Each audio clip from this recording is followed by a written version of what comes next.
Николай Тодоров се казвам. Доктор по филология, не съм историк. И тъй като съм филолог, ще си позволя да коментирам.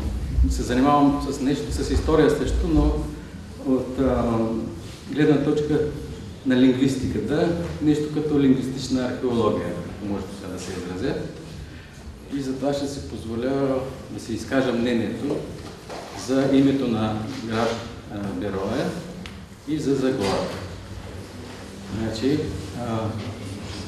по принцип, между другото, искам да започна с това, че приветствам усилията и труда на инженер Димитър Димитров, защото това наистина може да се нарече един подвиг. Един подвиг и смелост от негова страна и наистина много е навлязал навътре в материята. Интересно беше да чета книгата. Но искам да ви кажа, че по принцип всяка етимология е хипотеза.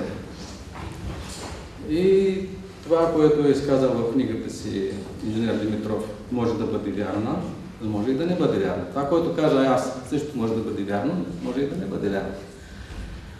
Значи, според мен името Верея е изопачено, може би, до някъде, тракийско име Врия. Античните автори твърдят, че името в езика на траките, името Врия или Верия, съответно, да кажем, означавало град. Има градове Месен, Врия, да, да кажем, и други са Селим, Врия и подобни. Значи, Верия най-вероятно да е просто град. И това ще е било градът, не е влязло после в езика, като понятие вече, като нарицателно, защото Вероя си е бил град, аз съм абсолютно съгласен с автора, че той си е бил град от най-древни времена и може би е бил центъра на тази област и съответно това име навлиза вече като нарицателно за град изобщо. А има много градове, които се наричат град. Градец, град и така нататък.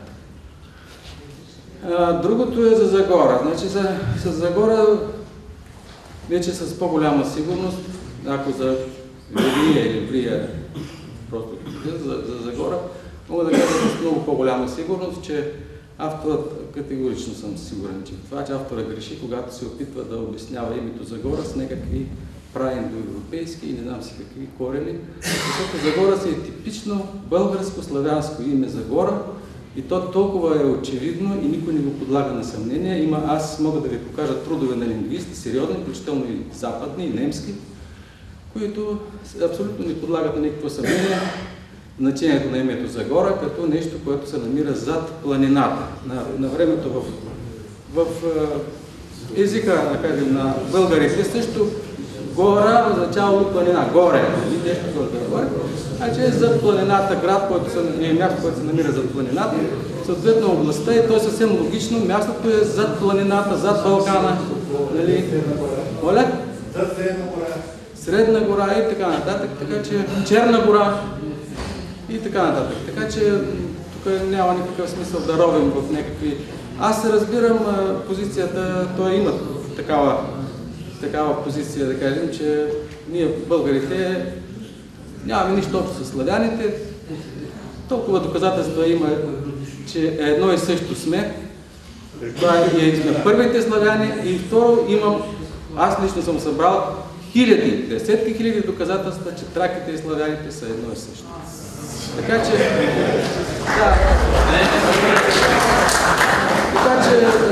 няма смисъл да правим някакви лингвистики и така нататък. Арамейски са скити, но това вече е отделен въпрос. Арамейски са тук в Скития, това е скитско племе, но това вече е съвсем отделна тема. Няма да я... Благодаря.